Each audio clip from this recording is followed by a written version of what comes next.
Hey guys, welcome back to YouTube channel legal man.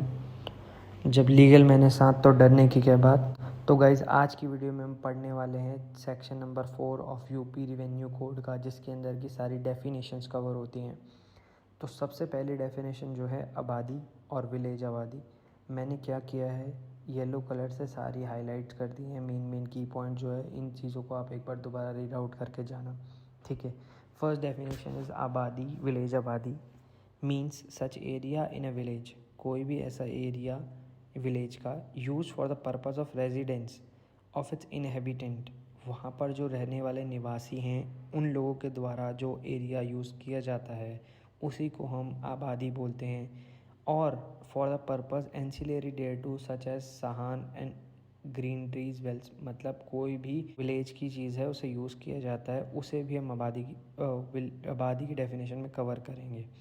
Second one है agriculture, includes horticulture, animal husbandry, fishy culture, flower farming. मैंने सबका meaning Hindi में लिख दिया, आप एक बार इसे रीड आउट ज़रूर कीजिए, ठीक है।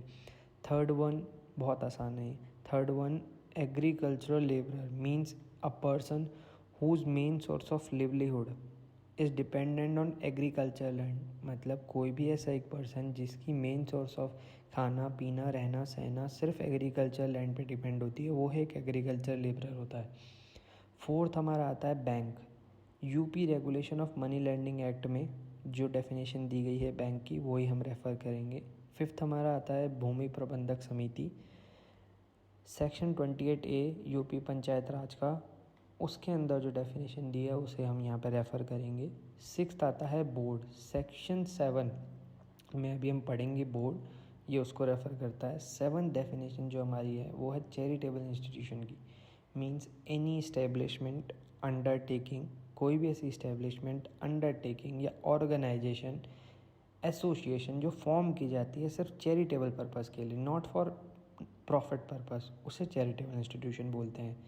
अगली डेफिनेशन है हमारी कलेक्टर की। Collector means officer appointed by the state government, मतलब कोई भी एक ऐसा ऑफिसर जो अपॉइंट किया गया हो स्टेट गवर्नमेंट के द्वारा, जो इंक्लूड करता है ये दो officers. First officer is additional collector appointed by state government, ठीक है।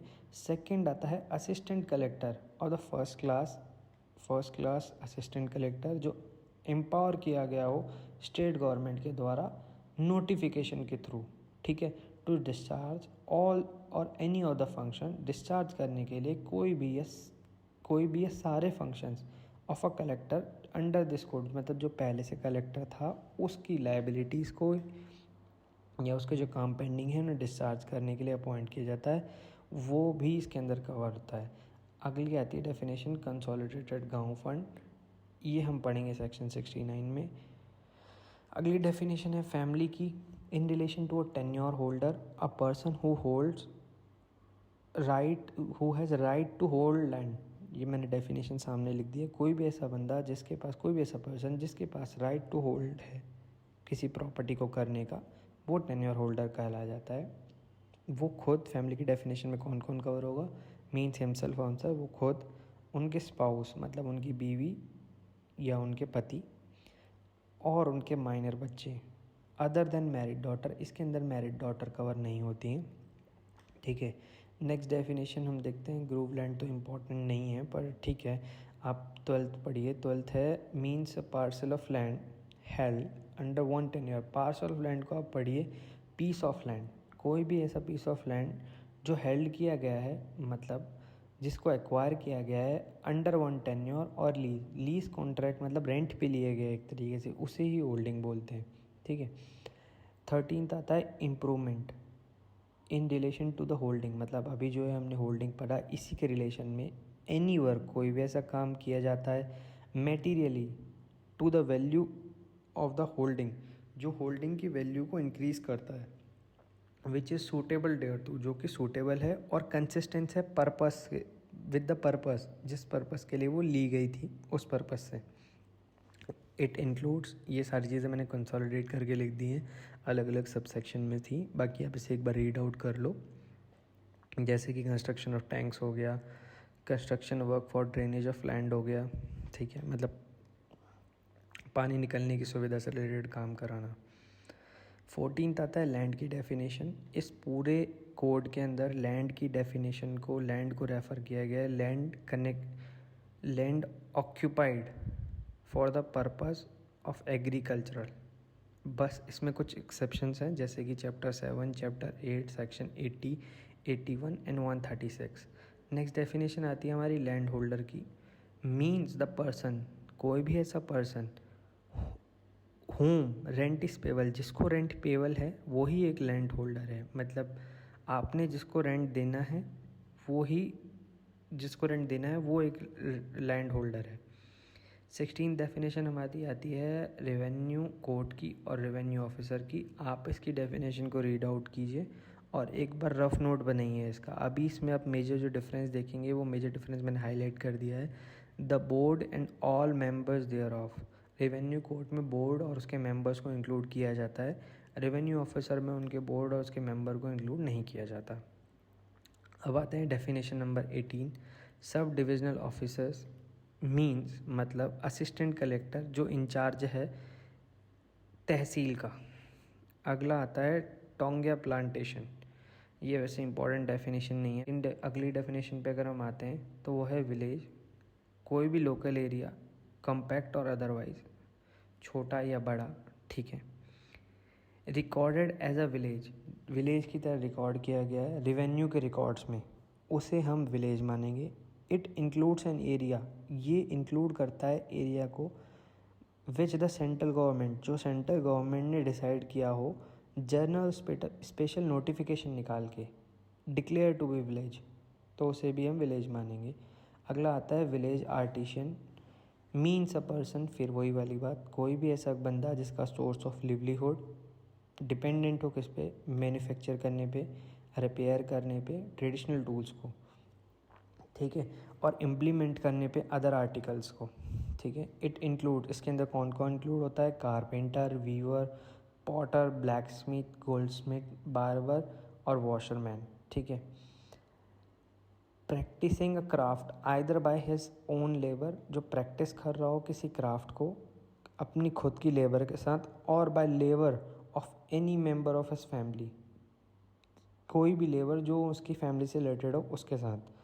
अगला आता है वर्ड्स एंड एक्सप्रेशन।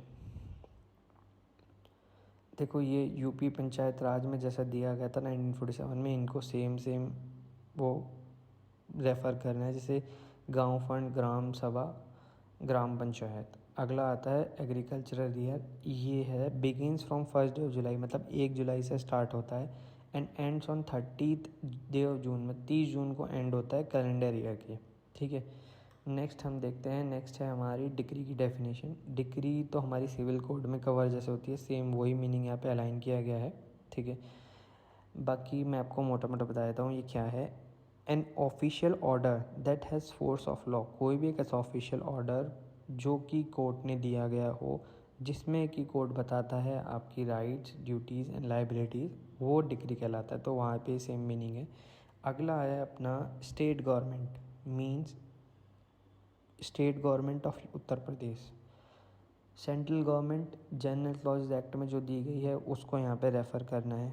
अगला आता है मिंजुला नंबर। मिंजुला नंबर का मतलब होता है सजरा नंबर, जो डिनोट करता है एक कंपोनेंट को, एक पार्ट ऑफ फील्ड को, जो कि थ्योरेटिकली पार्शेंट है। पार्शेंट मतलब थ्योरेटिकली मुंह से उसका बंटवारा हो गया है, शब्दों में उसका बंटवारा हो गया है, बट फिजिकली हैज़ नॉट पार्शेंट, मतलब एक 100 गज का प्लॉट है, उसको 5 भागों में डिवाइड कर दिया गया है थ्योरेटिकली, बट फिज़िकली उसका कोई भी बंटवारा नहीं हुआ है।